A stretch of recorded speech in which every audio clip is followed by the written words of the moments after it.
అందరినీ ప్రేమించి ఈ శ్రేష్టమైన దివ్యమైన సమయాన్ని దేవదేవుడు మనందరికీ దయచేసినందుకు మన మధ్యలో ఆత్మస్వరూపుగా ఉన్న దేవునికి మొట్టమొదటిగా నా హృదయపూర్వకమైన వందనాలు చెల్లిస్తున్నాను. వేదికను అలంకరించిన గణులైన దైవజనులకు, అలాగే శ్రద్ధా భయభక్తులు కలిగి వాక్యం వింటున్న మీకు పేరు పేరున అందరికీ నా హృదయపూర్వకమైన వందనాలు తెలియజేస్తున్నాం.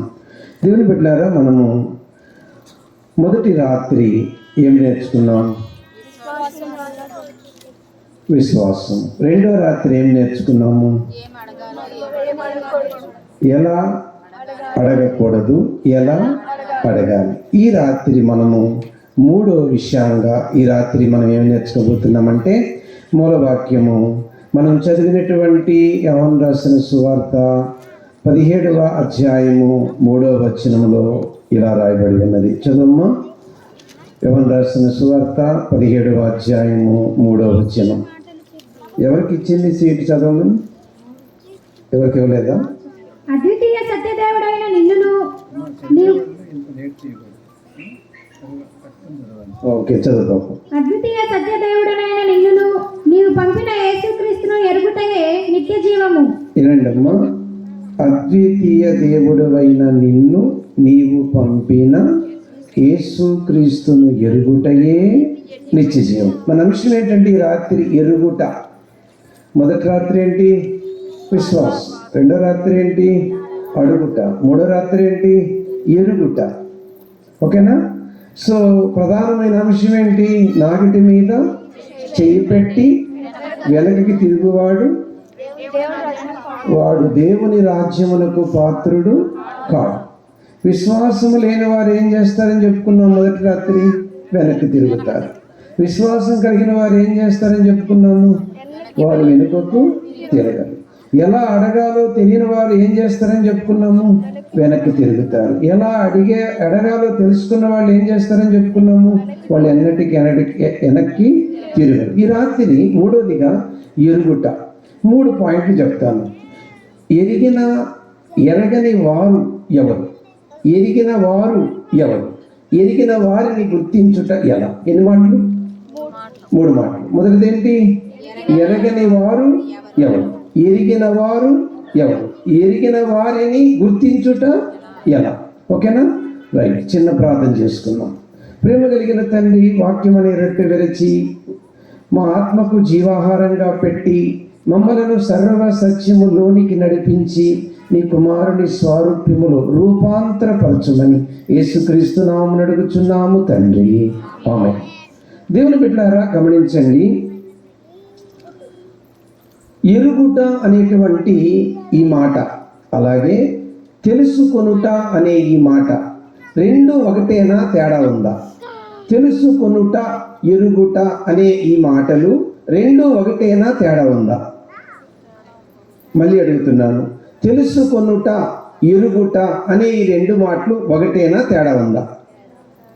వినండి. ఎవరైనా ఒక వ్యక్తి గురించి విన్నాము అనుకోండి, అర్థమైందా? ఆ వ్యక్తి గురించి తెలుసు అంటే వినుట అని అర్థం. ఆ వ్యక్తిని పర్సనల్గా ఆ వ్యక్తితో సహవాసం కలిగి ఉంటే దాన్ని ఏమంటారు? ఎరుగుట అంటారు. యేసు ప్రభు గురించి తెలుసుకొనుట వేరు, యేసు ప్రభు గురించి ఎరుగుట వేరు. ఏమన్నాను? యేసు ప్రభు గురించి తెలుసుకొనుట వేరు, యేసు ప్రభు గురించి ఎరుగుట వేరు. రెండు ఒకటి కాదు. ఆ తేడా ఏంటో మీకు చూపిస్తాను. ఓకేనా? ఇప్పుడు వాక్యంలోకి వెళదాం. చదువమ్మా. యోహాను రాసిన సువార్త 5వ అధ్యాయము 13వ వచనం చదవడానికి ముందు అక్కడ సంఘటన చెప్తాను, వినండి. అక్కడ 38 ఏళ్ల నుండి వ్యాధి కలిగిన ఒక మనుషుడు ఉన్నాడు. సో బెతిస్దా కోనేటి దగ్గర రకరకాల వ్యాధిగ్రస్తులు ఉన్నారు. మరి మేము యెరూషలేము దేశానికి వెళ్ళినప్పుడు ఆ బెతిస్దా కోనేరు నేను చూశాను. చాలా వింతగా ఉంటుంది. ఇప్పటికీ అది ఉంది. సో ఆ యొక్క ప్రాంతంలో ఆ ప్రజలు ఎలా అక్కడ పడున్నారు, ఎలా కోనేట్లో వాళ్ళు దూకేవారో అవన్నీ నేను గమనించాను. సో మీరు కొంచెం జాగ్రత్తగా వినండి. ఇక్కడ సందర్భం ఏంటంటే, 38 ఏళ్ల నుంచి పడి ఉన్న ఈ వ్యక్తి దూకడానికి తన దగ్గర శక్తి లేదు. ఎందుకంటే అతడు పూర్తిగా బాడీ అంతా వ్యాధిగ్రస్తుడై ఉన్నాడు. శరీరంలో అంతా కూడా డ్యామేజ్ అయిపోయిన పరిస్థితి. అటువంటి వ్యక్తిని దించడానికి ఎవరు లేరు. సో ఎవరైతే దూకగలరో వాళ్ళు దూకుతున్నారు, స్వస్థత పొందుతున్నారు. కానీ ఈ వ్యక్తి అలా స్వస్థత పొందడానికి అలాంటి అవకాశము లేదు. ఆ పరిస్థితి అనగా 38 ఏళ్ల నుండి ఆ స్థితిలో పడి ఉండిన పరిస్థితి ప్రభు చూసి ఆ వ్యక్తిని యేసు ప్రభు స్వయంగా స్వస్థపరిచాడు.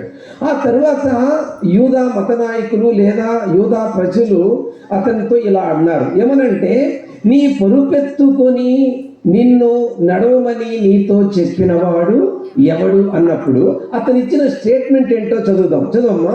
యోహాను రాసిన సువార్త 5వ అధ్యాయం 13వ వచనం. ఆయన ఎవడో స్వస్థత నొందిన వానికి, విన్నారా? అర్థమైందా? ఇప్పుడు నా ప్రశ్న, ఇతనికి యేసు ప్రభు మీద విశ్వాసం ఉండి స్వస్థత పొందాడా? యేసు ప్రభు మీద విశ్వాసం లేకుండానే స్వస్థత పొందాడా? మీకు అర్థం కాలేదా? మళ్ళీ చదువమ్మా ఆ వాక్యం. ఆయన ఎవడో స్వస్థత నొందిన వానికి తెలియలేదు. విన్నారా? ఆయన ఎవడో స్వస్థత నొందిన వాడికి తెలియలేదు. ప్రశ్న ఏంటంటే ఈ స్వస్థత నొందిన వాడికి యేసు ప్రభు మీద విశ్వాసం ఉండి స్వస్థత పొందాడా? విశ్వాసం లేకుండానే స్వస్థత పొందాడా?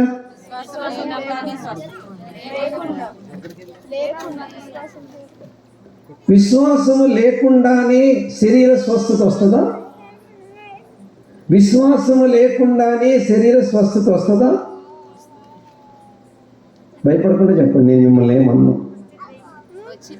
విశ్వాసము లేకుండానే శరీర స్వస్థత వస్తుందా? Yes or no? వస్తుందా రాదా? వస్తుందా రాదా? వినండి, రాదని కొంతమంది అంటున్నారు. ఏది సౌండ్ వస్తుంది?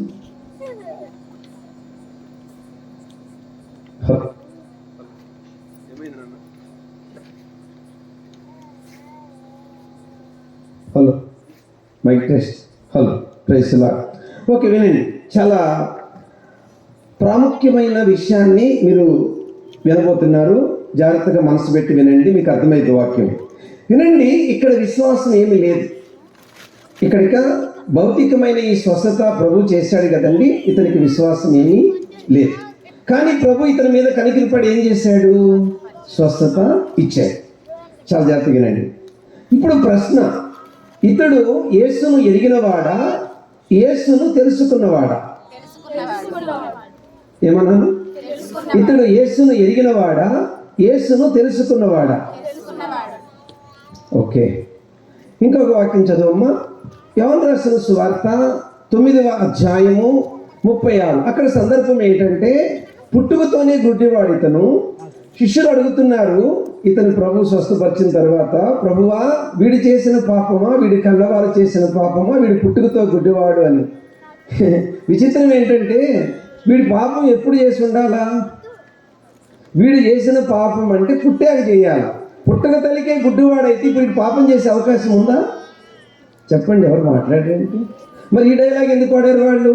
వీడు చేసిన పాపమా, వీళ్ళ కన్నవారు చేసిందంటే బాగుంది. వీడు చేసిన పాపం అంటే వీడు కానీ మధ్యలో కన్నులు కానీ పోయి ఉంటే అప్పుడు అది కరెక్ట్. ఏమని? వీడు చేసిన పాపం. ఇది ఎందుకు వాడారంటే రోమా ప్రభుత్వం కింద వీళ్ళు ఉన్నారు. ఆ రోమిల యొక్క వాళ్ళ యొక్క గ్రంథాల ప్రకారం ఏంటంటే వాళ్ళకి పూర్వజన్మలు ఉన్నాయి. అది అసలు విషయం. బైబిల్ చెప్పేది ఒకే ఒక జన్మ, ఇంకొక జన్మలు లేవు. సరే, అది పక్కన పెడదాం. ఇతను స్వస్థత పొందిన తరువాత చాలా జాగ్రత్తగా వినాలి. ఇతన్ని తన కుటుంబాన్ని యూదులు వెలివేశారు. అర్థమైందా? ఈ గుడ్డివాడు స్వస్థత పొందాడు. ఈ గుడ్డివాడు స్వస్థత పొందిన తర్వాత తన కుటుంబాన్ని వెలివేశారు.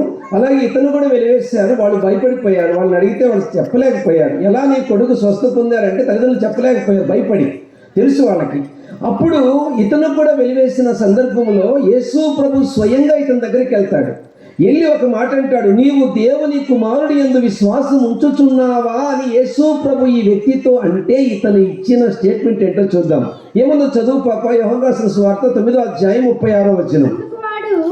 ప్రభువా, నేను ఆయన యందు విశ్వాసం ఉంచుటకు ఆయన ఎవడని అడుగగా విన్నారా? గుడ్డివాడికి ఏమొచ్చాయి? కన్నులు వచ్చాయి. ఇప్పుడు ఇతను అంటున్నాడు, నేను విశ్వాసం ఉంచుటకు ఆయన ఎవడు? ఇప్పుడు చెప్పండి, ఇప్పుడు ఈ గుడ్డివాడికి యేసు ప్రభు మీద విశ్వాసం వల్ల స్వస్థ వచ్చిందా? విశ్వాసం లేకుండానే స్వస్థ వచ్చిందా? ఎవరు మాట్లాడేంటి? విశ్వాసం స్వస్థ వచ్చింది. ఇతడు తెలుసుకున్నవాడా, ఎరిగినవాడా?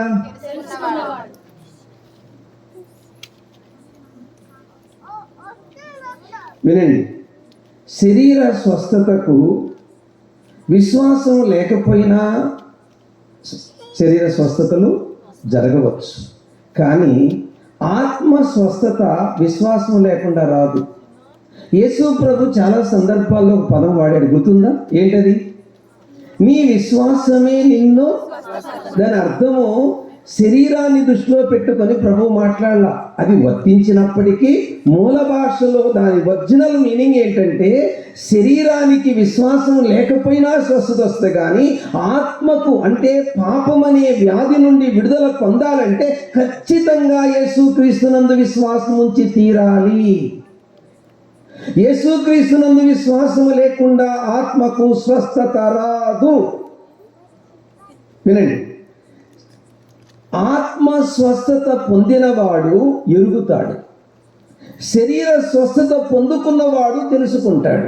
ఏమన్నానికి? శరీర స్వస్థత పొందినవాడు తెలుసుకుంటాడు. ఎవరి గురించి? ఆత్మ స్వస్థత పొందినవాడు ఎరుగుతాడు. ఎవరి గురించి? ఎంత తేడా ఉందో తెలుసా? ఉదాహరణకి, యేసు ప్రభు భూమి మీద సువార్త ప్రకటిస్తున్నప్పుడు జనం ఎంతమంది వచ్చారు? గుంపులు గుంపులు వచ్చారు. ఎందుకు వచ్చారు అంతమంది? సువార్తతో పాటు స్వస్థతలు, సువార్తతో పాటు రొట్టెలు కదా, సువార్తతో పాటు అద్భుతములు, సూచక్రియలు, మహత్కార్యాలు. అందుకు ప్రజలు కుప్పలు కుప్పలు వచ్చారు. ఆయన చనిపోయి తిరిగి లేచాక ఎంతమంది మిగిలారు తెలీదా మీకు? 500 మంది. మిగతా వాళ్ళంతా ఏమైపోయారు? కాబట్టి ప్రశ్న ఏంటంటే, తెలుసుకున్న గుంపు నాగిటి మీద చేయి పెట్టి, చెప్పండి, వెనక్కి వెళ్ళిపోతారు. ఎరిగిన గుంపు నాగిటి మీద చేయి పెట్టి వెనక్కి తిరిగి చూడరు. దేవుని స్తోత్రం చెప్పండి. కాబట్టి మనం ఏ గుంపులో ఉన్నాం? తెలుసుకున్న గుంపులో ఉన్నామా, ఎరిగిన గుంపులో ఉన్నామా? మీరు ఇప్పుడు అడగొచ్చు. చూడండి, మన జీవితాలలో చర్చికి వెళ్ళాం, ఒక భౌతికమైన కార్యం జరిగింది. ఉద్యోగం రావచ్చు, లేకపోతే జబ్బులు పోవచ్చు, లేకపోతే బిడ్డకు పెళ్లి కావచ్చు, లేకుంటే అప్పులు తీరవచ్చు, లేకుంటే సమస్యలు తీరవచ్చు, లేకుంటే ఇల్లు కట్టుకోవచ్చు.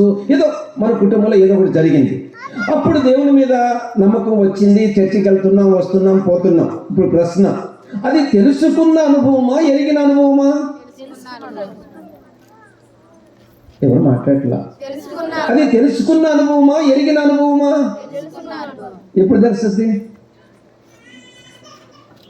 వినండి వినండి, ఒక వ్యక్తి తెలుసుకొని చర్చికి వెళ్తున్నాడా, ఎరిగి చర్చికి వెళ్తున్నాడా? ఒక వ్యక్తి తెలుసుకొని యేసు ప్రభువుని వెంబడిస్తున్నాడా, ఎరిగి వెంబడిస్తున్నాడా? ఎలా తెలుస్తుంది? చదువు పాప. తీతుకు పత్రిక 1వ అధ్యాయం 16వ వచనం. తీతుకు పత్రిక 1వ అధ్యాయము 16వ వచనం. దేవుని ఎరుగుదుమని వారు చెప్పుకొందురు గాని అసహ్యులను, అవిధేయులను ప్రతి విన్నారా? ఈ తెలుసుకున్న వాళ్ళు ఏమని చెప్తారట? మేము యేసును ఎరిగిన వారమే అని చెప్పుకుంటున్నారు, కానీ వీళ్ళు ఏం చేస్తున్నారట? చెప్పండి అమ్మా, చదువు పాప. దేవుని ఎరుగుదుమని వారు చెప్పుకొందురు గాని అసహ్యులను, అవిధేయులను ప్రతి సత్కార్యము విషయము భ్రష్టులైండి. మంచి విషయంలో ఏమైపోయారట? భ్రష్టులు. మంచి కార్యాల విషయాల్లో ఏమైపోయారట? భ్రష్టులు. ఏ కార్యాలు చేస్తున్నారట? అసహ్యమైన కార్యాలు. వినండి, తెలుసుకున్న వాళ్ళు అల్లరితో కూడిన ఆటపాటలు ఇన్వాల్వ్ అవుతారు. ఎరిగిన వారు అల్లరితో కూడిన ఆటపాటలు ఇన్వాల్వ్ కాలేరు. చెడు వినలేరు, చెడు చూడలేరు, చెడు మాట్లాడలేరు, చెడు ఊహించలేరు. అర్థమైందండి? వినండి, స్పర్శ ఉంది అని అంటే కాలుకు ముళ్ళు గుచ్చుకుంటే ఏమంటాం? అబ్బా అంటాం. అదే స్పర్శ లేదనుకో రక్తం కారుతున్నా నడుస్తాం. ఒక వ్యక్తి యేసును ఎరిగిన వాడైతే ఫెయిల్ ఉంటుంది. అయ్యో ఈ తప్పు చేశాను. నేను మీటింగ్కి వచ్చే ముందు నాకు ఒక పాప ఫోన్ చేసింది, జేసు మినిస్ట్రీ సంఘ సభ్యురాలు. ఫోన్ చేసి బోర్ని ఏడుస్తుంది. ఎందుకు ఏడుస్తున్నావమ్మా అని అడిగాను. అంకుల్, నేను మా ఆయన గొడవ పెట్టుకున్నాం. నేను ఇప్పటి వరకు ఎప్పుడు నా బాధ మీకు చెప్పుకోలేదు. నాకున్నది మీరే, నాకు దేవుడిచ్చిన తండ్రి. ఇప్పుడు నా బాధ నీకు చెప్పుకోవాలనిపించుకుంది, చెప్పుకుంటున్నా. అది ఏంటంటే ఎన్నోసార్లు గొడవయ్యాయి, భరించా, సహించా, ఓర్చుకున్నా. కానీ ఈ సమయంలో భరించలేకపోయా, తట్టుకోలేకపోయా. ఇక ఎమోషనల్గా నా భర్తను నోటికొచ్చినట్టు శపించా. అది తప్పని తెలుస్తుంది, అది పాపమని తెలుస్తుంది, అలా అనకూడదని తెలుస్తుంది. నా మనస్సాక్షి వేధిస్తుంది. ఇక ఏం చేయాలో అర్థం కాక మిమ్మల్ని అడుగుతున్నాను, దేవుడు నన్ను క్షమిస్తాడా? దాన్ని ఏమంటారండి? నిజంగా రక్షింపబడిన వాడు, నిజంగా దేవుణ్ణి ఎరిగిన వాడు, నిజంగా యేసు నందు విశ్వాసము ద్వారా ఆత్మలో స్వస్థత పొందిన వాడికి ఉండే పెయిన్ అది. ఈ నొప్పి ఒక వ్యక్తికి ఉంది అని అంటే దాని అర్థం తెలుసా మీకు? అతడు యేసును ఎరిగినవాడు. మీకు అర్థమైంది అనుకుంటాను. కాబట్టి దేవుని బిడ్డలారా, ఎవరు యేసును ఎరగని వారంటే వారు గుడికి రావడం మానరు, బైబిల్ చదవడం మానరు, పాపం చేయడం కూడా మానరు. నేను రాత్రి ఒక మాట చెప్పాను. ఏంటది? సినిమా టికెట్ ఏం ప్రార్థన చేసి పంపించింది వాళ్ళమ్మ? ప్రభువా, నా కొడుక్కి ఇంత బిజీ షెడ్యూల్లో కూడా టికెట్లు అందడం కష్టంగా ఉన్నాయి. ఎలాగైనా నా కొడుక్కి టికెట్, ఆ సినిమా టికెట్ వచ్చేటట్టు చెయ్యి. రాగానే వాడు అన్నమాట, మమ్మీ దేవునికి స్తోత్రం. ఏం దొరికింది? ఇప్పుడు ఎవరి ప్రార్థన వల్ల? ఇప్పుడు మీకు ఏమర్థమైంది? వీళ్ళు ఎరిగిన వారా, తెలుసుకున్న వాళ్ళ? యేసు ప్రభుని, యేసు ప్రభుని ఎరిగిన వారా, తెలుసుకున్నవారా? అది. ఇలాంటి వారిని చూసి ఒకరోజు యేసు ప్రభు ఏమనబడుతున్నాడో చూద్దాం. ఇలాంటి వారు ఎవరైతే తెలుసుకొని వాళ్ళ క్రియల వల్ల యేసును ఎరగమన్నట్టు బ్రతుకుతున్నారో, ఇలాంటి వాళ్ళందరితో ఒక స్టేట్మెంట్ ఇవ్వబోతున్నాడు యేసు ప్రభు. ఫైనల్ జడ్జిమెంట్లో ఇవ్వబోతున్నాడు. ఏమంటాడో చూద్దాం. చదువు పాపా. మత్తయి సువార్త 7వ అధ్యాయము 21 నుంచి గమనిస్తే అనేకులు ఆ రోజు వస్తారు, ప్రభు ఎదుట నిలబడతారు. ఏమంటారట? ప్రభువా అని పిలుచు ప్రతివాడు పరలోక రాజ్యములో ప్రవేశించడు గాని నా తండ్రి చిత్త ప్రకారము చేయవాడే అని అంటూ ఒక మాట అంటే, అనేకులు నన్ను చూసి నీ నామమున మేము దెయ్యములను వెళ్ళగొట్టలేదా, అద్భుతములు చేయలేదా, ప్రవచనములు చెప్పలేదా అని అంటారు. అలాంటి వాళ్ళను చూసి ప్రభు ఏమంటాడు? 23వ వచనం, నేను మిమ్మల్ని ఎన్నడూ ఎరగను. విన్నారా? ఏమంటారంటే యేసు ప్రభు వాళ్ళతో, ఎవరమ్మా వీళ్ళు? భాషలో మాట్లాడారా? ఎవరు మాట్లాడారేంటి? ఇంకా ప్రవచనాలు చెప్పారా? ఒక అతను ప్రవచనం చెప్తున్నాడు. ఏమని? ఓ నా కుమారుడా, పోయిన జన్మలో మీరు బామర్దులు, ఈ జన్మలో అన్నాదమ్ముళ్ళు. పొళ్ళు రాళ్ళు కొట్టేట్టు కొట్టాను, చెంప బట్టి పాటలు కొట్టాను, నేను పక్కనే ఉన్నాను. పోయిన జన్మలో బామర్దులు, ఈ జన్మలో అన్నాదమ్ముళ్ళు. నేను అన్నాను, బైబిల్లో అలా లేదంటే, ఓ నా కుమారుడా, బైబిల్లో నేను అన్నీ బయలుపరచలేదు, ఇప్పుడు దేవుడుగా నేను ఇప్పుడు బయలుపరుస్తున్నాను. ఓరి నాయన, ఇలాంటివి వింటే ఏమనుకుంటారు అందరూ? మోసపోరా? ఏమండి? ఏమంటున్నాడు యేసు ప్రభువును చూసి? ఎన్నడూ నేను మిమ్మలను ఎరగను. అది మూల భాషలో చదివితే నాతో మీకు వ్యక్తిగత సహవాసము లేదు అని అర్థం. పర్సనల్ రిలేషన్షిప్ లేదు. ఇంత డేంజర్ అండి. ఇది అద్భుతాలు చేస్తున్న వాళ్ళు, స్వస్థతలు చేస్తున్న వారు, దెయ్యాలు వెళ్ళగొడుతున్న వారు, ప్రవచనాలు చెప్తున్న వారితో యేసు ప్రభు అంటున్నాడు, నాతో మీకు పర్సనల్ రిలేషన్షిప్ లేదు. మాట వింటేనే భయం వేస్తుంది. ఎంత డేంజర్ అండి. కాబట్టి నాగటి మీద చేయి పెట్టి చెప్పండి, వెనక్కి తిరిగే వాళ్ళంతా ఎవరు? దేవుని గూర్చి తెలుసుకున్న వాళ్ళు, ఎరిగిన వాళ్ళు కాదు. పాయింట్ 1 అయిపోయింది. పాయింట్ 2కి వెళ్ళిపోతున్నా. ఏంటి పాయింట్ 2? ఇప్పుడు దాకా ఎవరి గురించి మాట్లాడుతున్నాం? ఎరగని వారు. ఇప్పుడు ఎవరి గురించి మాట్లాడుకోబోతున్నాం? ఎరిగిన వారు. ఎరిగిన వారి గురించి వివరంగా చెప్తాను, వినండి. దేవుని బిడ్డలారా, బైబిల్ గ్రంథంలో కొరింథీయులకు రాసిన మొదటి పత్రిక 2వ అధ్యాయం 2వ వచనాన్ని గమనిస్తే పౌలు ఇస్తున్న స్టేట్మెంట్ కొరింథీ సంఘానికి చదవము. నేను యేసుక్రీస్తును అనగా సిలువ వేయబడిన యేసుక్రీస్తును తప్ప మరి దేనిని మీ మధ్య నెరగకుందునని విన్నారా? నిశ్చయించుకొంటిని. ఏమి ఎరుగుదును? ఆ మాట చూడండి ఎంత అద్భుతంగా ఉందో. సిలువ వేయబడిన యేసుని తప్ప. ఒక మనిషి దేవుణ్ణి ఎప్పుడు ఎరుగుతాడు అంటే ఇదేనండి కారణం, సిలువ. సిలువ లేకుండా మనిషి దేవుణ్ణి ఎరగలేడు. యేసుక్రీస్తు మరణం, యేసుక్రీస్తు ఎందుకు నా కోసం మరణించాడో పాపికి అర్థమైన రోజే ఆయన ఎరుగుతాడండి.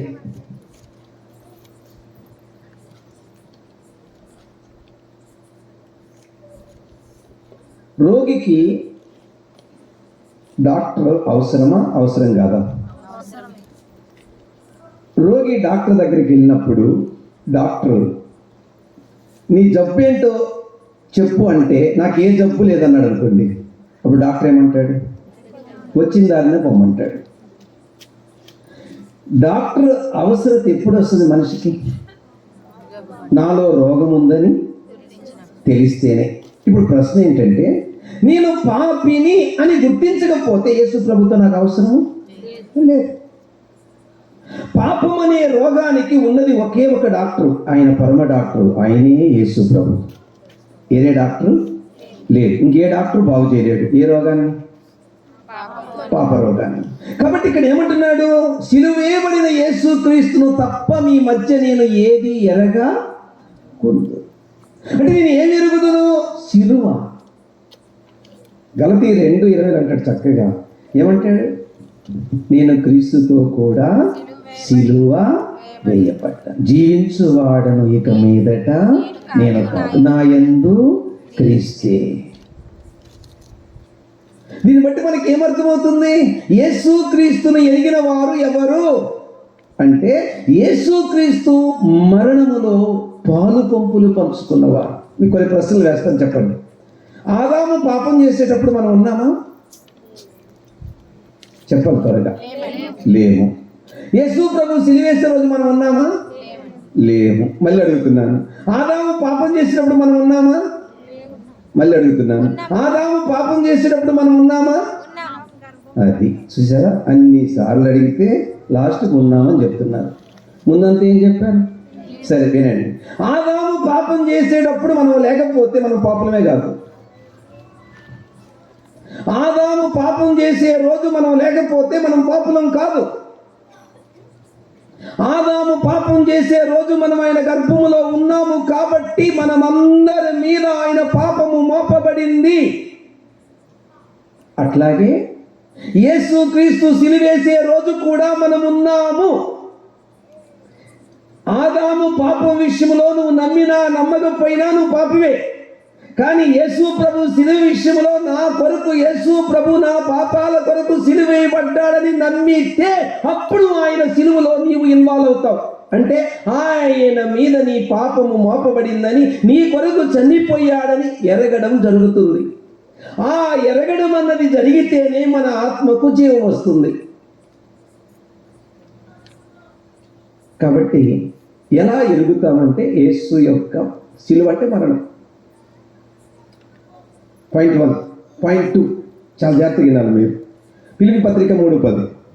ఏ విధము చేతనైనను మృతులలో నుండి నాకు పునరుత్థానము కలగవలెనని ఆయన వర్ణ విషయంలో సమాన అనుభవము గలవాడనై ఆయనను ఆయన పునరుత్థాన బలమును ఎరుగు నిమిత్తము. విన్నారా?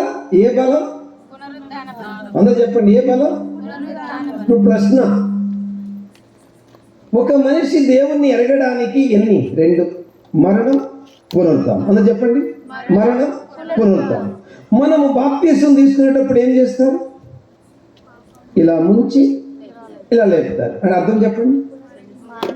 పాపం విషయంలో చనిపోయి నీతి విషయంలో లేపబడ్డం. మరణము చనిపోవడం, పునరుద్ధానము తిరిగి లేవడం. చాలా జాగ్రత్త వినాలి మీరు. చనిపోయింది ఎవరు?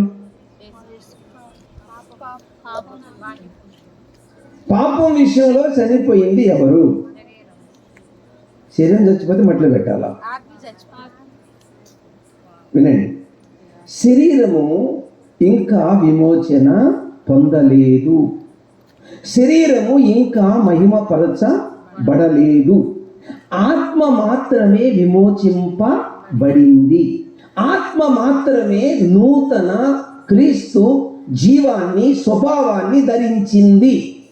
చాలా జాగ్రత్తగా వినాలి. కాబట్టి మరణ పునరుద్ధానము అన్న అనుభవము అది ఆత్మలో జరిగే ఒక క్రియ. మీకు అర్థమేంటి చెప్తాను. స్వీట్ తింటే మీ కన్ను చూస్తుందా, అనుభవిస్తారా?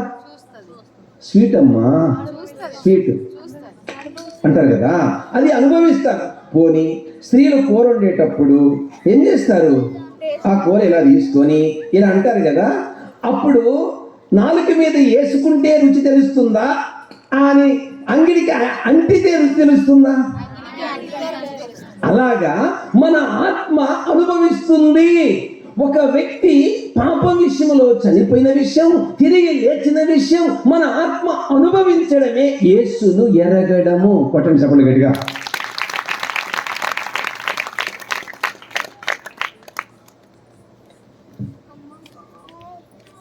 ఎంత చక్కగా చెప్తున్నాడు. ఆయన ఏ పునరుద్ధానమైతే యేసుక్రీస్తు పొందాడో అలాంటి పునరుద్ధానము మళ్ళీ నేను ఒక రోజు పొందాలి అన్నదానిని ఎరుగుటకు నేను ప్రతిరోజు వెనుకున్న వాటిని మరచి, చెప్పండి ఇప్పుడు చెప్పండి, ఎరిగిన వాళ్ళు నాగటి మీద వెనక్కి తిరిగి వీలే. అర్థమవుతుందమ్మా? అర్థమవుతుందా బాబు? ఇప్పుడు దాకా ఎవరి గురించి చెప్పుకున్నాం?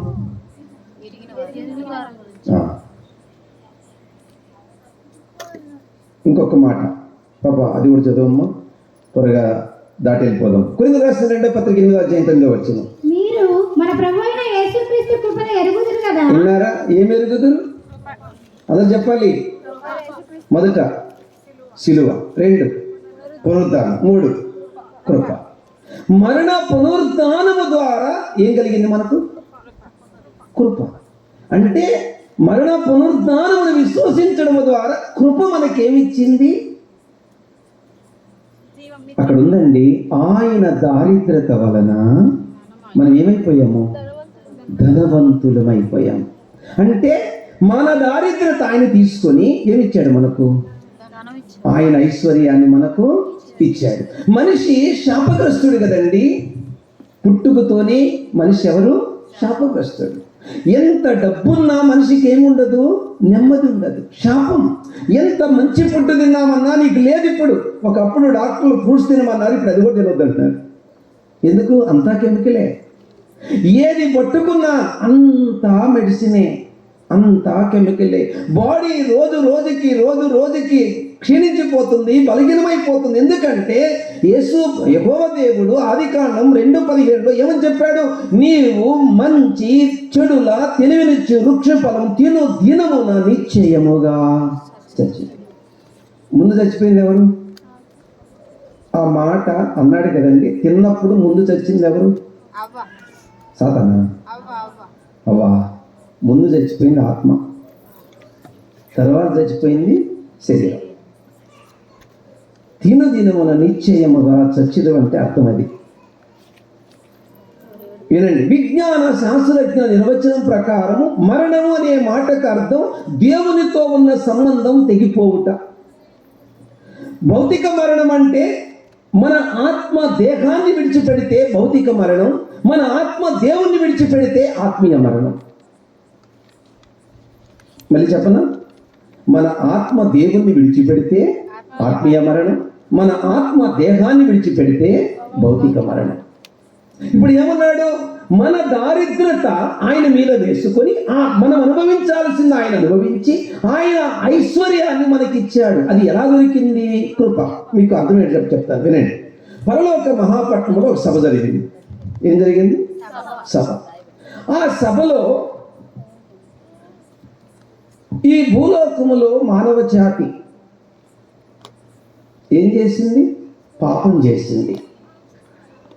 ఏంటి పరిస్థితి? అప్పుడు సత్యం వచ్చి, సత్యం అంటే తెలుసు కదా, మానవునికి పాపానికి ఏమి రావాలి? శిక్ష రావాలి. కాబట్టి మానవుడు ఏం చేశాడు? పాపం చేశాడు. కాబట్టి ఏమనుభవించాలి? మానవుడు శిక్ష అనుభవించాలి. వెంటనే చాలా జాగ్రత్తగానండి, కృప వచ్చి, అయ్యో మానవ జాతిని అలా నాశనం చేయడము ఎలా? మీరు ఆ మానవ జాతి ఎడల ఏం చూపించండి? కృప చూపించండి. బాగా వినండి. సత్యం అంటుంది చంపే, కృప అంటుంది కనికరించు. దేవుడు సత్యం వైపుతో మాట్లాడుతూ, సత్యమా నీ కోరిక నెరవేరుస్తా. వెంటనే కృప వచ్చి, అయ్యో అలా చేస్తే ఒక్కడు బ్రతకడయ్యా. కృప వైపు చూసి, కృప నీ కోరిక కూడా నెరవేరుస్తా. వెంటనే సత్యం, అది ఎలా కుదురుతుంది? మానవుడు ఏం చేశాడు? పాపం. ఏమి రావాలి? పాపం వల్ల వచ్చు జీతము మరణం. మీకు అర్థమైంది కదా ఇప్పుడు?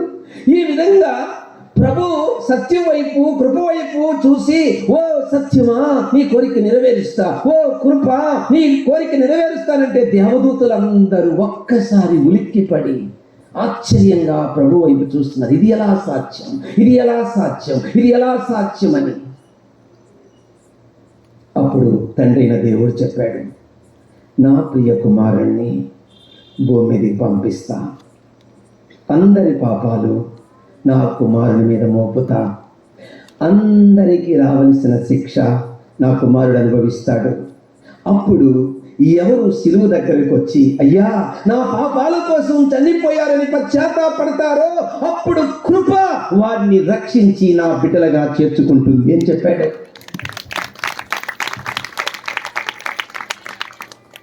ఇప్పుడు అర్థమైందా మీకు? ఆయన కృపను మనము ఎరుగుదుము కదా. ఎన్ని మాటలు చెప్పాను? 1 సిలువను ఎరుగుట, 2 పునరుద్ధానము ఎరుగుట, 3 మరణ పునరుద్ధానము ద్వారా ఏమి ఎరుగుట? కృప. అర్థమైందా? వీళ్ళు నాగిటి మీద చేయి పెట్టి చెప్పండి, వెనక్కి తిరిగి చూడు. 2 పాయింట్లు అయిపోయినాయి. 3rd పాయింట్కి వస్తున్నాం. చాలా జాగ్రత్తగా వినాలి మీరు. ఎరగిన వారు ఎవరు? ఎరిగిన వారు ఎవరు? ఎరగిన వారు ఎవరు? తెలుసుకున్నారు. ఎరిగిన వారెవరు? అనుభవించారు. అంతే కదండి, సింపుల్. ఇప్పుడు ప్రశ్న, వీళ్ళని గుర్తించుట ఎలా? ఎవరిని? Good answer. ఎరిగిన వారిని ఎలా గుర్తించగలం పాస్టర్ గారు?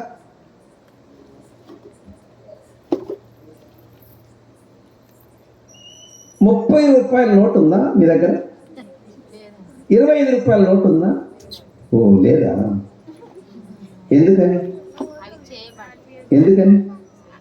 ఒరిజినల్ లేదు, డూప్లికేట్ ఉండదు. మీరు ఏనండి, ఒరిజినల్ ఉన్న ప్రతి చోట ఏముంటుంది? 500 డూప్లికేట్ నోట్ ఉందా? ఎందుకని? ఒరిజినల్ ఉంది కాబట్టి. అర్థమైపోయిందా మీకు? ఇప్పుడు నా ప్రశ్న, 2 ఒకలాగా ఉంటాయా? అలాగే తెలుసుకున్న క్రైస్తవులు, ఎరిగిన క్రైస్తవులు ఒకేలాగా ఉంటారు చర్చిలో? ఉండరు అంటున్నారు అందరూ. వాళ్ళని కనిపెట్టడం చాలా కష్టం. అందుకే గోధుమలు గొరుగులు అనే ఎగ్జాంపుల్ చెప్పాడు యేసుప్రభు. గోధుమలు అంటే ఎరిగిన క్రైస్తవులు, గురుగులు అంటే సాతాను ఏజెంట్లు. అర్థం కలమ్మా? వీళ్ళు పాడు చేయడానికి వాడి ప్లాన్ అన్నమాట. పెరికేమా? వద్దు వద్దు వద్దు వద్దు. ఎందుకు? గోధుమలకు ప్రమాదం. మరి ఏం చేయాలి? కోత కాలం వరకు. అది అంటే ఇశ్రాయేల్ దేశంలో గోధుమ మొక్క, గురుగు మొక్క ఈక్వల్గా ఉంటాయి. కోత టైంలోనే, అంటే పంట టైంలోనే తేడా తెలుస్తాయి. అందుకు ఆ ఎగ్జాంపుల్ ఉపయోగించబడింది బైబిల్లో. 2 ఒకేలా ఉంటాయి చూడడానికి, ఏం తేడా ఉండదు. ఇప్పుడు నా ప్రశ్న, తెలుసుకున్న క్రైస్తవులు, ఎరిగిన క్రైస్తవులు. ఓకే, తెలుసుకున్న క్రైస్తవులకి ఆల్రెడీ గుర్తులు చెప్పా. ఎందుకు? వారి క్రియల విషయంలో వారు యేసుని ఎరగనట్టున్నారు. ఇప్పుడు నా ప్రశ్న, ఎరిగిన క్రైస్తవులను గుర్తించుట ఎలా? ఓకే, చదువమ్మా. లూకాసు వార్త 6:46. నేను చెప్పు మాటల ప్రకారము మీరు చేయగా ప్రభువా ప్రభువా అని నన్ను పిలుచుట ఎందుకు? ఏమర్థమైంది ఇప్పుడు ఈ వాక్యాన్ని బట్టి మీకు? వాక్య ప్రకారం జీవించేవారు యేసును ఎరిగిన క్రైస్తవులు. రోజు బైబిల్ ఎందుకు చదువుతాం? సరే, అర్థం ఎందుకు చూసుకుంటాం? ఎవరు మాట్లాడేంటి? అర్థం ఎందుకు చూసుకుంటాం? ముఖం సరి చేసుకోవడానికండి. సింపుల్. ముఖాన్ని నీట్గా ఉండేటట్టు అందుకోసం అర్థం దగ్గర పోతాం. అందుకని ఎందుకని పోతారా? కొందరు ఎందుకు పోతారో అర్థం తెలియదులేండి, వాళ్ళ సైడ్ మనకి. కానీ జనరల్ థింగ్, ఎవరైనా అర్థం దగ్గరికి వెళ్తున్నారంటే ముఖాన్ని సరిదిద్దుకోవడానికి. ఓకేనా? వాక్యం ఎందుకు చదువుతాం? సూపర్ చెప్పారమ్మా. వాక్యం ఎందుకు వింటాం? బ్రతుకును దిద్దుకోవడానికి. వాక్యానికి ఉన్న గుణం ఏంటంటే హృదయాన్ని చూపిస్తుంది. ప్రార్థనకున్న పవర్ ఏంటంటే ఏది వాక్యం మనకు చూపిస్తుందో దాని నుండి విడుదల పొందే శక్తినిస్తుంది ప్రార్థన. ఈ రెండింటిని విడదీస్తే క్రైస్తవుడు ఎదగలేడు. కొంతమంది విపరీతంగా బైబిల్ చదువుతారు, అస్సలు ప్రార్థన చేయరు. కొంతమంది విపరీతంగా చెప్పండి అస్సలు, అది అనావృష్టి అతివృష్టి. రెండు రైలు పట్టాలు ఏది బ్యాలెన్స్ తప్పినా ఇంజిను పెట్లు కింద ఉంటాయి. పక్షికున్న రెండు రెక్కలు ఆరోగ్యంగా ఉంటే చెప్పండి భూమికి ఉన్న ఆకర్షణ శక్తిని ఎదుర్కొని పైకి వెళ్తుంది. ఈ లోక ఆశలు, లోక ఇచ్చలు, లోక కోరికలు మన శరీరంలో నేచర్ ఆఫ్ సిన్, పాప స్వభావం అనే దాన్ని జయించాలంటే మనము ప్రతిరోజు ఈ మూడింటిని గుర్తుపెట్టుకోవాలి. దాంట్లో పాయింట్ 1 ప్రభు ఏమన్నాడు? ఇప్పుడు మీరు చదివిన వాక్య ప్రకారంలో ఏమన్నాడు? మీరు చదివిన 6:46 లోకాసువార్తలు ఏమన్నాడు? నేను చెప్పు మాటల ప్రకారము చేయక ప్రభువా ప్రభువా అని పిలుచుట ఎందుకు అంటే అర్థం ఏంటి? ప్రార్థన వినాలి అని అంటే ఏముండాలి? వాక్య ప్రకారము జీవితాన్ని దిద్దుకునే మనసు ఉండాలి. దిద్దుకునే జీవితం నాకు లేనప్పుడు నా ప్రార్థన దేవుడు అది. వాక్యం ఎందుకు వింటామంటే అందుకే వింటాం. ఉదయాన్నే లేచి బైబిల్ ఎందుకు చదువుతామంటే అందుకే చదువుతాం. చాలామంది బైబిల్ ఎలా చదువుతారు తెలుసా? నీకు స్తోత్రం, నాకు ఆత్రం, ఉంటా అంటే అర్థం తెలుసా? క్యాలెండర్ క్రైస్తవులు అంటే చిన్న మొక్క ఉంటుంది. ఒక అమ్మాయి నాకు ఫోన్ చేసేది, అంకుల్ నాకు పలానా విషయంలో పలానా చోట ఒక మంచి జాబ్ వచ్చింది, అంటే ప్రమోషన్ వచ్చింది, నేను వెళ్ళాలో లేదా అని క్యాలెండర్లో చదివాను, సంపాదించుకోవడానికి ఇది నీకు సమయం అని వచ్చిందట ఆ వాక్యంలో. అప్పుడు నేను అన్నాను, నువ్వు జీసస్ మినిస్ట్రీ సంఘ సభ్యురాలువేనా అని అడిగా. అవును అంకుల్ అన్న. నీకు సిగ్గు లేదా అని అడిగా. ఏమన్నాను? నీకు బుద్ధి లేదా? నువ్వు ఎట్ట క్యాలెండర్ వాక్యం చదువుకొని డిసైడ్ అవుతాను? బైబిల్ రాసే నాటికి వచనాలు లేవండి. బైబిల్ రాసే నాటికి అధ్యాయాలు లేవండి. మనుషులు చదువుకోవడానికి వీలు కలుగునట్లు తర్వాత చొచ్చారండి వచనాలు కానీ అధ్యాయాలు కానీ. బైబిల్ ఎప్పుడు కూడా ముక్కలు ముక్కలు చదవకూడదు, అది చాలా డేంజర్. మీరు ప్లేట్లో అన్నం పెట్టుకొని ఒక ముద్ద ఉదయం, ఇంకొక ముద్ద మధ్యాహ్నం, ఇంకొక ముద్ద సాయంత్రం, ఇంకొక ముద్ద వరుసగా అలాగే తింటారా? కంపు కొట్టదు.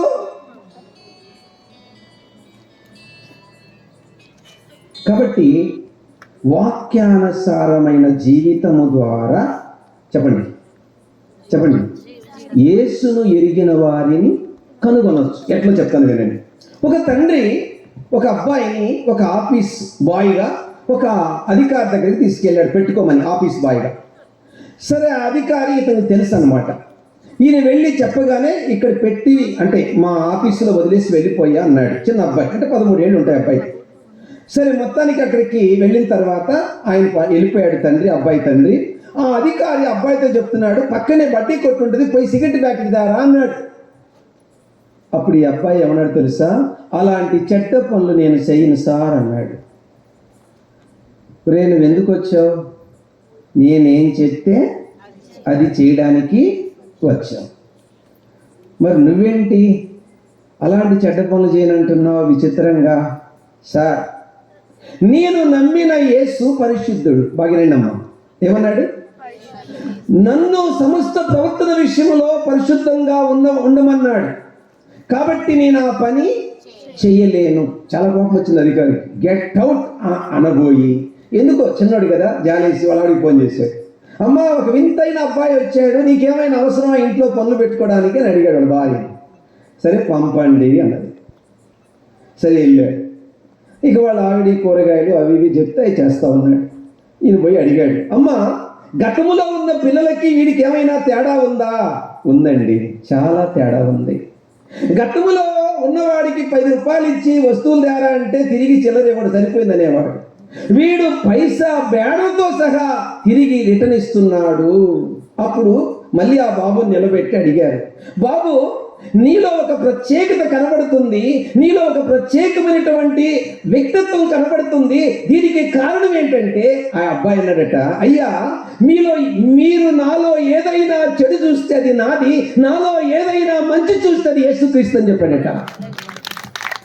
ఎట్టి కొట్టండి, వినండి. రష్యా దేశంలో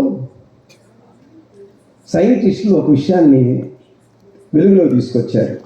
అదేంటంటే, ఈ రెండు చేతులు గట్టిగా ఆనిచ్చేటట్టు కొడితే లైఫ్లో హార్ట్ స్ట్రోక్స్ రావు. అర్థమైందా? నేను ఉదయాన్నే వాకింగ్కి వెళ్తాను రోజు. వినండి, ఇలా ఇలా ఇలా కొడతా. అక్కడ వాళ్ళు నన్ను అడిగారు, ఎందుకు అలా కొడతారు సార్ అని అడిగారు.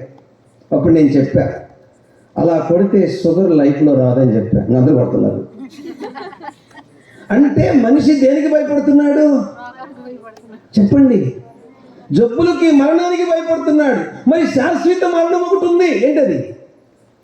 అగ్ని ఆరదు, దానికి ఎవరు భయపడలా. ఆయన ఏమంటున్నాడు? నీకు శాశ్వత జీవాన్ని ఇస్తా, యేసును ఎరుగుటయే నిత్య బా. అందుకే బైబిల్లో ఎంత చక్కగా ఉందో, సర్వజనులారా నిప్పట్లు కొట్టండి, కొట్టండి గట్టిగా.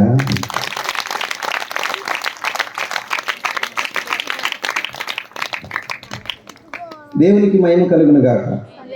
ఆమెనంటే అర్థం ఏం చెప్పా? రాత్రి చెప్పా, ప్రైజ్ ఇస్తానని. ఆమెన్ అనే మాటకు 2 అర్థాలు ఉన్నాయని చెప్పా. ఒకటి, ఇంకోటి ఏం చెప్పాను? దొరికిందా? చెప్పు. ఎవరు చూశారు? నువ్వేనా? పైకి లేము. ఏం పేరు నీ పేరు? సరే కూర్చో. బాబున్నాడా? ఓకే. రేపు రాత్రి ఇస్తాను నీకు ప్రైజ్. ఓకేనా? ఓకే. ఎంత బాగా చదివావు నువ్వు. 2 అర్థాలు. అలా జరుగునుగాక అనే అర్థం వస్తుంది, ఇంకా స్తుతించుట అనే అర్థం కూడా వస్తుంది. ఆమెన్ అని స్తుతించిరి అని ఉంటుంది అక్కడ. మధ్య మధ్యలో ఏమంటున్నారు మీరు? ఆమెన్ అనాలా. ఓకేనా? ఓకే. అప్పుడు మీరు ఏం చేస్తున్నట్టు దేవుణ్ణి? అది గుడ్, మంచిది. పాయింట్ 1 అయిపోయింది. ఎరిగిన వారిని ఎలా గుర్తించగలమంటే వాక్యానుసారమైన జీవితం ద్వారా. అంటే వాక్య ప్రకారం జీవిస్తారు, వీళ్ళు దిద్దుకుంటారు. ఒకవేళ ఏమైనా లోపం ఉంటే ఏడుస్తారు. ఇది పాయింట్ 1. పాయింట్ 2కి వస్తున్నాను ఇప్పుడు. గుర్తించే విధానం ఎట్లా? ఈ నిజమైన క్రైస్తవులను, అనగా ఈ యేసుక్రీస్తుని ఎదిగినటువంటి క్రైస్తవులను ఎలా గుర్తించగలము అని అంటే, ఇప్పుడు 2వ విషయానికి వస్తున్నాను. చాలా జాగ్రత్తగా వినాలి. ఓకే అమ్మా, చదువుతావు పాప? లూకా సువార్త 21:36. కాబట్టి మీరు జరగబోవు వీటి నెలను తప్పించుకొని మనుష్య కుమారుని ఎదుట నిలవబడుటకు శక్తి గల వారగునట్లు ఎల్లప్పుడూ ప్రార్థన చేయొచ్చు, మెలకువగా ఉండుట. అప్పుడప్పుడు ప్రార్థన చేయొచ్చు అని ఉందా? వారానికి ఒకసారి ప్రార్థన చేశాను ఉందా? కష్టాలు వచ్చినప్పుడు ప్రార్థన చేశాను ఏమనుందమ్మా అక్కడ? ఎల్లప్పుడు అంటే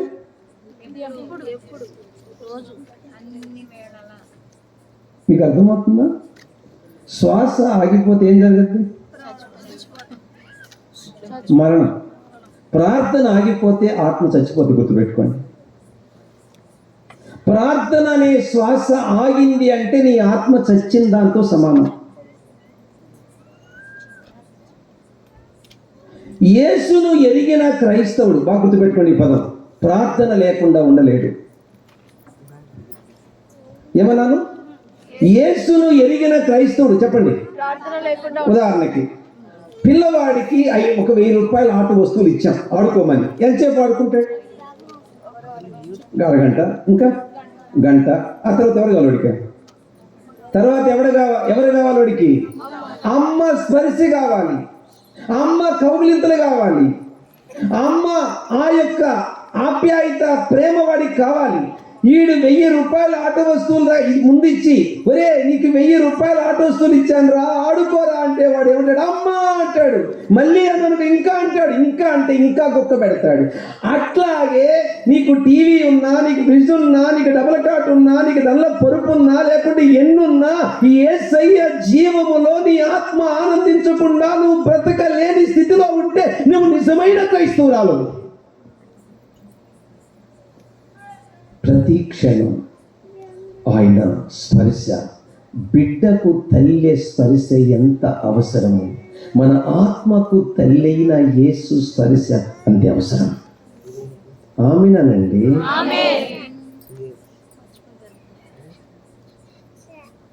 దేవుని పిల్లలారా, బౌద్ధ మతానికి చెందిన ఒక అమ్మాయి, వయసు 13 ఏళ్ళు, యేసు ప్రభుని విపరీతంగా ప్రేమించింది, నమ్మింది. అతనికి విద్య నేర్పిన గురువు బౌద్ధ మతానికి చెందినవాడు. చాలా సీరియస్గా అమ్మాయికి వార్నింగ్ ఇచ్చాడు, యేసు ప్రభుని వదిలిపెట్టమని. అమ్మాయి ఒకటే చెప్పింది, మాస్టర్ మా అమ్మ నాన్న ప్రేమలు తెలుసు నాకు, కానీ నా యేసును నేను ఎరుగుదును అన్నది. కొట్టండి గడికి సభలో. మా అమ్మా నాన్న ఏం తెలుసు? నాకు ప్రేమ మాత్రమే తెలుసు, కానీ యేసు ప్రభు విషయంలో నేను ఆయన్ని ఎరుగుదును అన్నది. 3 రోజులు బంధించమని ఆజ్ఞ ఇచ్చాడు గదిలో. 3 రోజుల తర్వాత, అంటే అన్నపానాలు లేకుండా. మొదట్లో ఈ అమ్మాయి చాలా ఫీల్ అయిపోయింది, ఎందుకంటే తెలియదు కదా పసిబిడ్డ. కానీ ఈ అమ్మాయికి ఏం తెలుసు? చెప్పండి, ఏం తెలుసు?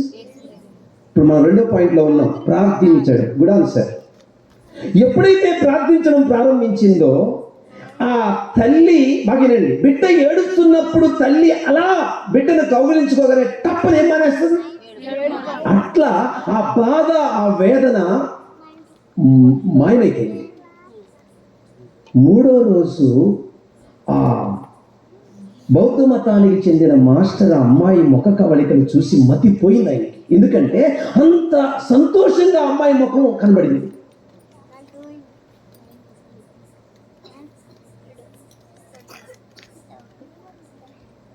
సరే, మళ్ళీ అడుగుతున్నాడు, నీకు యేసు ప్రభు గురించి ఏం తెలుసా?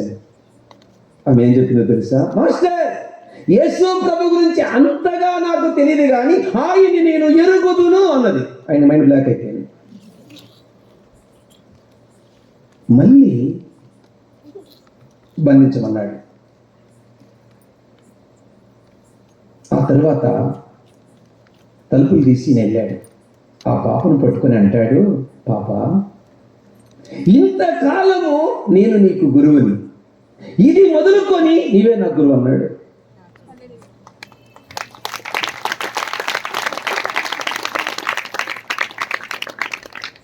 అప్పుడు ఆ పాప అడుగుతుంది, ఎందుకు మాస్టర్ మీరు ఇలా అంటున్నారు? పాప, మనిషి అనేవాడు ఒక్క పూట అన్నం లేకపోతేనే పొద్దురుడు పూలా వారిపోతాడు.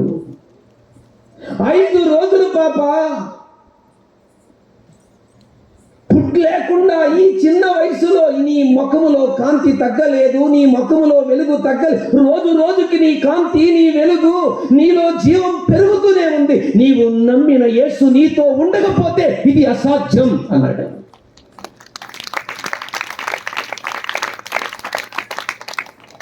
దేవుని పిల్లలారా, నిజమైన క్రైస్తవులు, యేసును ఎరిగిన క్రైస్తవులు ప్రార్థనా జీవితం ద్వారా ఎరగగలము. అర్థమైంది నాన్న మీకు?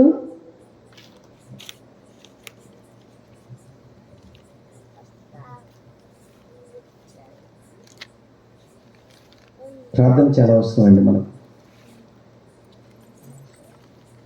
పాస్టమ్మ గారు నెల్లూరులో ఉన్న సముద్రం ఒడ్డుకి వెళ్దామని అడిగింది. నేను రాను, మీరు పోండి అన్నా.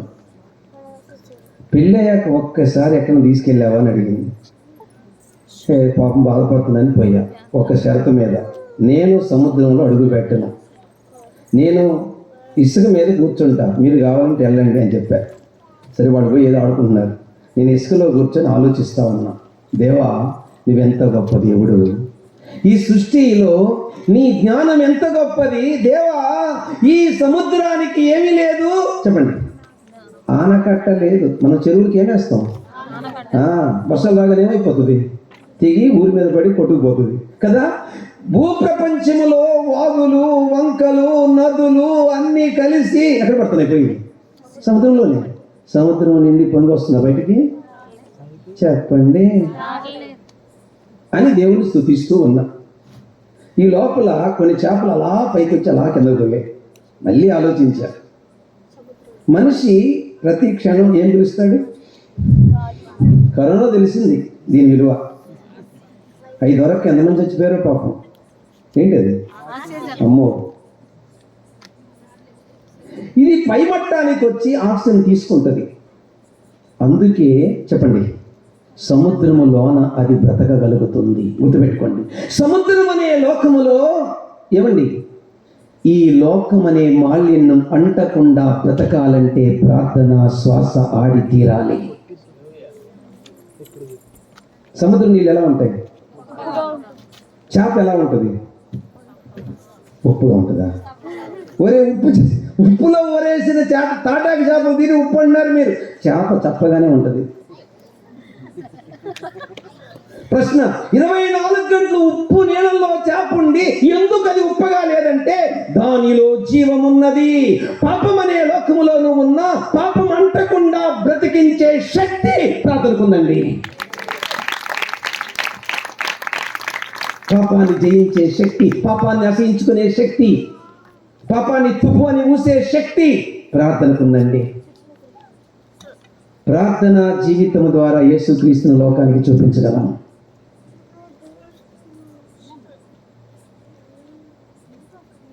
మా డాడీ నన్ను అనంతగిరిలో పెట్టాడు. నేను అక్కడ కొద్ది రోజులు ఉపవాసం ఉన్నా. ఒక దెయ్యాన్ని తీసుకొచ్చాను. నేను గదిలో ప్రార్థన చేస్తున్నా. ఆ దెయ్యము నేను గదిలో నుంచి బయటికి రాగానే నుంచి వెళ్ళిపోయింది. ఎంత దూరం వెళ్ళిపోయింది? అది ఎవరు డాడీ? ఎవరు? అది వెళ్ళిపోయింది. ఆ దెయ్యం వెళ్ళిపోయి అది ఏదో ఊళ్ళో చెప్పింది కదా, నేను అక్కడ అగ్గిన వస్తుంటే వచ్చేసాను. ఎవరు గుర్తు రావట్లేదు. ఎవరమ్మా? అడ్డతీగలేనా? అడ్డతీగలు కాదు, అదేదో వయ్యి రామారం కదా, అదే మా జ్యోతిరాజు వాళ్ళ అత్తోళ్ళు. సరే, మొత్తానికి ఏరే ఊరికి వెళ్ళి చెప్పింది ఆ దెయ్యం. ఏమని? అక్కడ అగ్గిని మండుతూ ఉంది, ఉండలేక వచ్చేసానని. ఏముందమ్మా? ప్రార్థనలో శక్తి ఉంది. పాయింట్ 3 ముగింపుకు వచ్చేసాను. ఇప్పుడు లాస్ట్ మాట చదివి ముగించేసుకుందాం. చదువు పాప. రోమా 8:14. దేవుని ఆత్మ చేత ఎందరూ నడిపింపబడుదురో. ఈ 3 అండి యేసును ఎరిగిన వారిని గుర్తించడానికి. 1 వాక్యానుసారమైన జీవితం, 2 ప్రార్థనా జీవితం, 3 ఆత్మానుసారమైన జీవితం. అందరూ చెప్పండి. అది ఆత్మ చేత నడిపించబడతారు. వీరు యేసును ఎరిగిన క్రైస్తవులు. వీరు నాగిటి మీద చేయి పెట్టి చెప్పండి, వెనక్కి తిరిగి చూడరు. చావనన్నా చేస్తారు కానీ వెనక్కి తిరిగి చూడరు.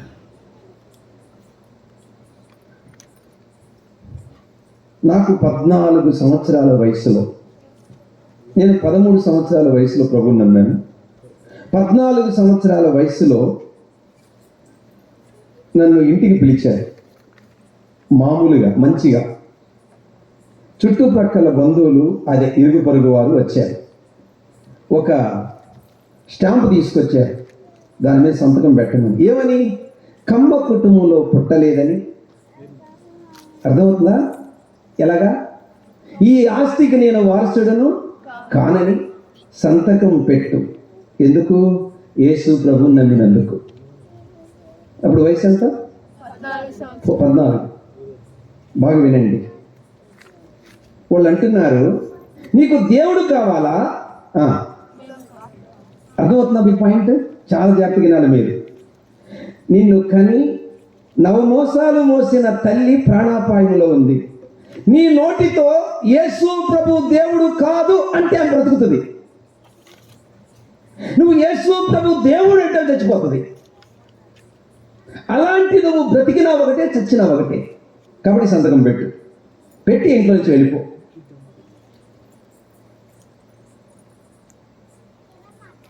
ఏమండి, గదిలోకి వెళ్ళాను. ఎందుకో తెలుసా?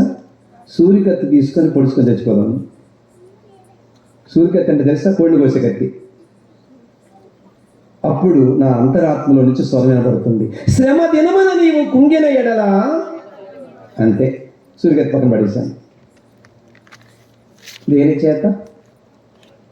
చేత? ఆత్మ చేత. అప్పుడు మంచాన ఉంది అమ్మతో అన్న, అమ్మ నేను త్రాగుబోతుని కాదు, వ్యభిచారిని కాదు, దొంగన కాదు, మోసగాడిని కాదు, నేను ఏం పాపం చేశానని ఎందుకు నన్ను హింసిస్తున్నారు? ఏమన్నా తెలుసా? చావు బ్రతుకుల్లో ఉంది. నువ్వు దొంగవైనా పర్వాలా, నువ్వు వ్యభిచారమైనా పర్వాలా, నువ్వు మోసగాడమైనా పర్వాలా, ఆ షెడ్యూల్ కాస్ట్ దేవుడిని నమ్మడానికి వీల్లేదు. అందుకే కమ్మనీసి గడి కమ్మల పోసిన బోధన నేను. కులం అంత భయంకరమైంది. అప్పుడు పరిశుద్ధాత్మ ప్రేరణతో ఏమన్నాను తెలుసా? ఏ దేవుడు నాకు ప్రత్యక్షమయ్యాడో, ఏ దేవుడు నాతో మాట్లాడాడో, ఏ దేవుడు నాకు జీవం పోసాడో, ఏ దేవుడు నన్ను ఆయన బిడ్డగా ఎన్నుకున్నాడో, ఆ దేవుడు మీకు ప్రత్యక్షమయ్యేంత వరకు, మీతో మాట్లాడే వరకు మీ కులము నాకొద్దు, మీ ఆస్తి నాకొద్దు, మీ అంతస్తులు నాకొద్దు అని నేనంటే మా అమ్మ ఏమందో తెలుసా? నా కంఠములో ఊపిరుండగా నేను మాత్రం ఆ షెడ్యూల్ కాస్ట్ దేవుడు నమ్మని చెప్పింది.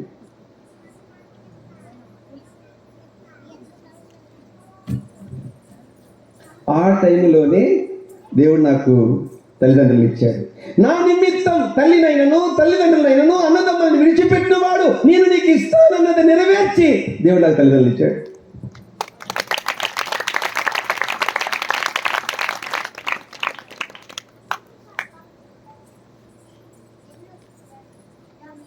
అర్థమైందా?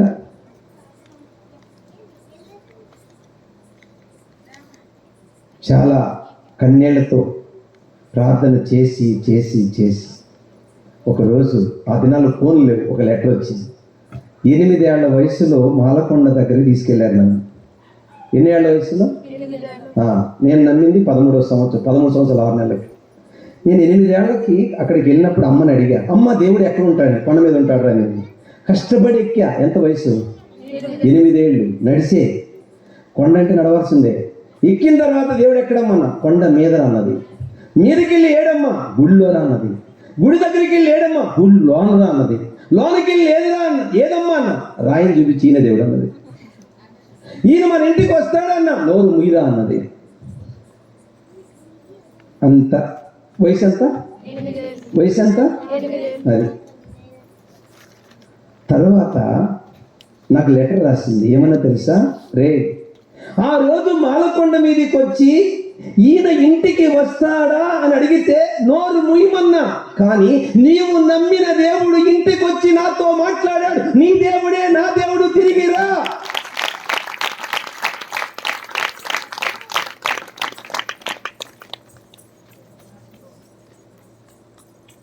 యేసును ఎరిగిన వారికి ఎంత తేడా ఉందో తెలుసా మీకు?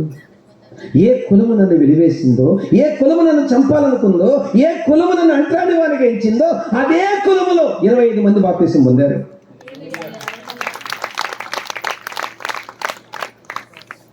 తెలుసుకున్నట వేరు. నీవు రసం చెప్పనా? ఎరిగిన క్రైస్తవులైతే ఒక్కరు అన్యులు ఉండదు. తెలుసుకున్న గుంపు ఎక్కువైపోయింది, ఎరిగిన సంఖ్య తక్కువైంది. అందుకే చాలా మంది ప్రభువుని నమ్మట్లేదు. మీ నిమిత్తమే అన్ని జనుల ఎదుట దేవుని నామము ఈ రాత్రి ఎరిగిన క్రైస్తవులుగా ఉండేటట్టు ఒక తీర్మానంతో ఇక్కడి నుంచి వెళ్ళిపోదాం. అందులో లేచిన పడదు. చెప్పండి. నాగిటి మీద చేయి పెట్టి వెనుక తట్టు తిరుగువాడెవడు దేవుని రాజ్యమునకు పాత్రుడు కాడు. చాలా మంది ఏం చేస్తున్నారు? వెనక్కి తిరిగి వెళ్ళిపోతున్నారు. ఈ మీటింగ్ల ఉద్దేశం ఏంటి? మనం వెనక తట్టు ఎన్నటికీ తిరగకుండా, అది చావైనా అది రేవైనా, అవి ఉన్నవైనా రాబోవైనా, ప్రధానులైనా ఎత్తైనా, సృష్టింపబడినది ఏదైనా దేవుని ప్రేమ నుండి మనలను ఎడబాపని అని ఎరిగి ఆ యేసులో ఉన్న జీవం. ఎంత అద్భుతమైన మాట అండి! ఎంత చక్కగా చెప్పాడు యేసయ్య ఆ మాట. తండ్రికి ప్రార్థన చేస్తున్నాడు ఆ యోహాను సువార్త 17:3. అద్వితీయ తండ్రివైన నిన్ను నీవు పంపిన యేసుక్రీస్తుని ఎరుగుటయే.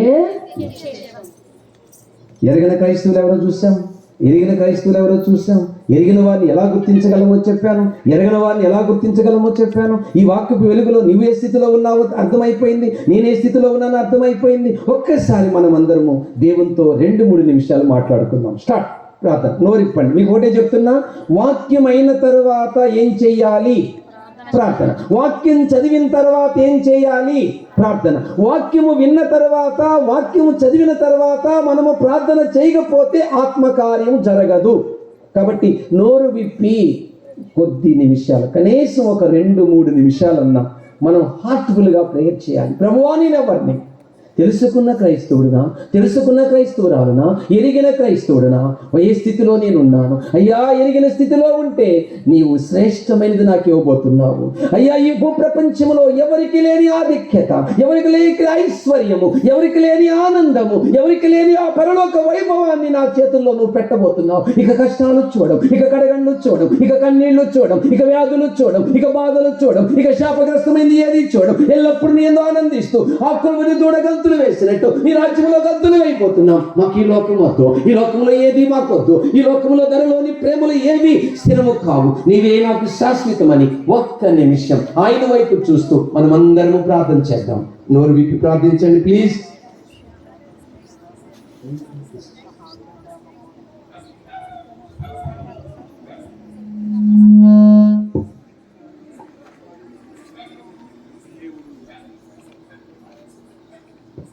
ఈ రాత్రి ఆయన మనతో మాట్లాడి ఉండగా, నీవు ఎరిగిన క్రైస్తవునిగా ఉంటున్నావా, లేక కేవలము తెలిసిన క్రైస్తవుడిగా ఉంటున్నావా? ఆయన ఎంతో సూటిగా మనతో మాట్లాడుతూ ఉండగా, ఆత్మ నడిపింపు ప్రకారం మనము జీవించుచూ ఉన్నామా? వాక్య ప్రకారము జీవించుచూ ఉన్నామా? ప్రార్థనా జీవితము కలిగిన వారముగా ఉన్నామా? లేక కేవలము తెలిసిన వారముగా, ఏదో వచ్చి వెళ్ళిపోయే వారముగా ఉంటున్నామా? మన జీవితాలను మనం పరీక్ష చేసుకుందాం ఈ రాత్రి వేళ. ఆయన మనల్ని సరి చేస్తూ ఉన్నాడు, ఎందుకంటే ఆయన మనల్ని ప్రేమిస్తూ ఉన్నాడు. ఆయన మనలను మరలా తన కౌగిలిలోనికి పిలుచుకుంటూ ఉన్నాడు. కారణం ఏంటంటే ఆయన ఇంకా మనల్ని ప్రేమిస్తూ ఉన్నాడు. ఎరుగకుండానే ఎరిగామని మనలను మనము మోసపుచ్చుకొనుచూ ఉండగా, ఈ రాత్రి ఆయన నీతో నాతో మాట్లాడుతున్నాడు. ప్రియ కుమారుడా, ప్రియ కుమార్తె, కేవలము తెలుసుకున్న క్రైస్తవుడు అయితే లాభం లేదయ్యా. నీవెవరో నేను ఎరుగను, అక్రమము చేయువారులారా నా యుద్ధ నుంచి వెళ్ళిపోండి అంటారేం. కేవలము తెలుసుకున్నవాడుగా కాదు, ఎరిగిన జీవితం, ఆయనతో అనుభవము కలిగిన జీవితం మనకు కావాలని ఆయన కోరుకుంటున్నా. నీవు నేను ఆ జీవితానికి మనలను మనము పొందుకున్న వారమై మనం ఈ లోకంలో జీవించడానికి సిద్ధపడుతున్నామా? ఆయన మనల్ని ప్రేమిస్తున్న దేవుడు, మనల్ని ప్రేమిస్తున్న దేవుడు. ఆయన మనల్ని సమర్పించుకుందాం ఈ రాత్రి వేళ. యేసుని ఎరుగకపోతే మనకు నిత్య జీవము లేదు. యేసుని తెలుసుకున్న ద్వారా నీకు ఒకవేళ స్వస్థత వచ్చిందేమో, ఒకవేళ నీకు శరీరానుసారమైన కొన్ని మేలులు జరిగాయేమో, అని ఆయనను ఎరుగకపోతే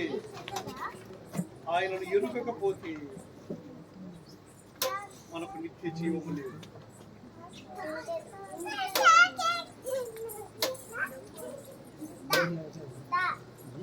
కొంతమంది ప్రియమైన దేవుని పెట్టినారా,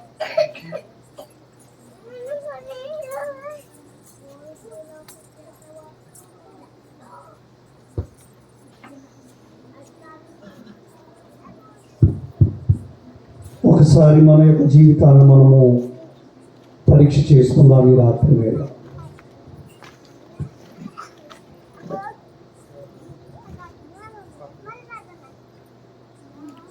యేసయ్యా యేసయ్యా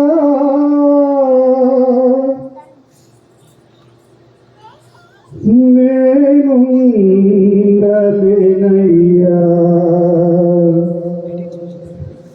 క్షణమైన నువ్వు లేక నే బ్రతుకలేనయ్యా. యేసయ్యా యేసయ్యా నేనుండలేనయ్యా, క్షణమైన నువ్వు లేక నే బ్రతుకలేనయ్యా. ఈ ప్రేమలో నుండి నన్ను ఎడబాపు వారెవరు, ఈ ప్రేమలో నుండి నన్ను ఎడబాపు వారెవరు. ఒకసారి ఆయన వైపు చూద్దాం. ఆయన నిన్ను నన్ను ప్రేమిస్తూ ఉన్నారు. మనం ఎడబాపు వారెవరు కనుకనే ఈ రాత్రి నీతో నాతో మాట్లాడుతూ ఉన్నారు. ఆయనను ఎరిగిన వారముగా, ఆయన సన్నిధిలో వాక్యానుసారముగా జీవించు వారముగా, ఆయన యొక్క సన్నిధిలో ప్రార్థించే వారముగా, ఆయన ఆత్మచే నడిపించబడే వారముగా ఉండాలని మరలా ఈ రాత్రి ఆయన నీతో నాతో మాట్లాడుతున్నారు. ఈ చిత్తం చేయుట నాకు ఆనందం, నీ ప్రతి మాటకు లోబడి ఉంటాను.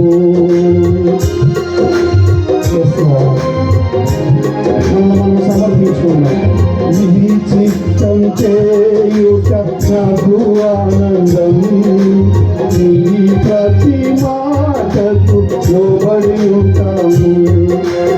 ఏమిచ్చినా నీకే స్తోత్రాలు, ఏమి పోయిన వందనాలు. యేసయ్యా యేసయ్యా నేనుండలేనయ్యా, యేసయ్యా యేసయ్యా నేనుండలేనయ్యా, క్షణమైన నువ్వు లేక నే బ్రతుకలేనయ్యా, క్షణమైన నువ్వు లేక నే బ్రతుకలేనయ్యా. నీ ప్రేమలో నుండి నన్ను ఎడబాపు వారెవరు. రాత్రి వేళ ప్రియమైన దేవుని బిడ్డలారా, ఆయన ప్రేమ ఎంత గొప్పదో కదా.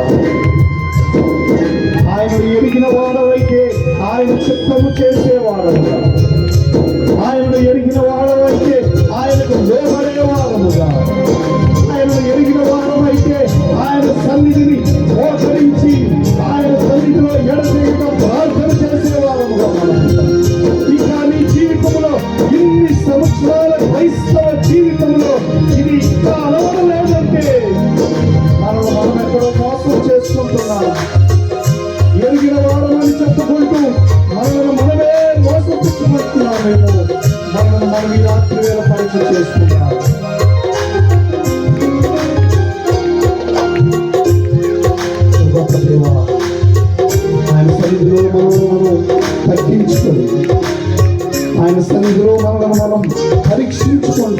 రాత్రి వేళ అయ్యా నన్ను క్షమించయ్యా.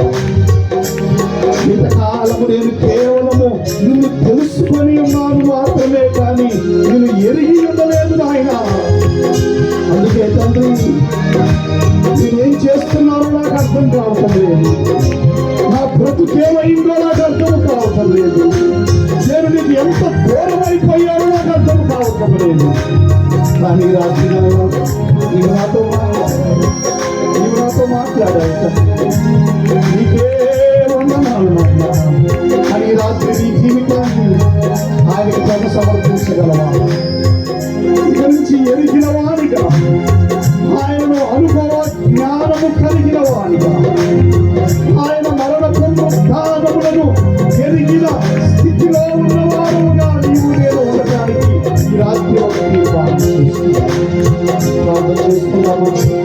ప్రార్థన చేసుకుందాం. ఆయన మాట్లాడిన సూటిగా ఆయన నీతో మాట్లాడి ఉండగా నేను ఈ రాత్రి సమర్పించుకోగలవా?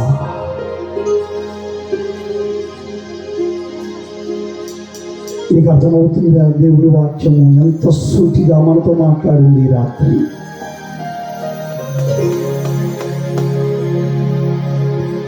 తెలిసిన జీవితంలో ఉన్నామా లేక ఎరిగిన జీవితంలో ఉన్నామా?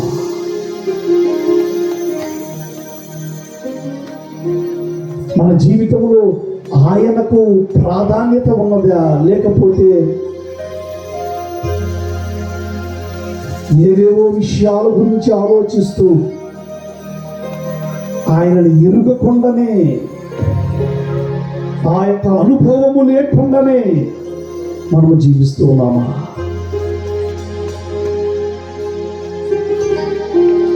రేపటి రాత్రి కొడుకులోనికి వెళ్ళబోతూ ఉండగా దేవుడు ఈ దినాల్లో 2-3 దినాలుగా మనతో మాట్లాడి ఉండగా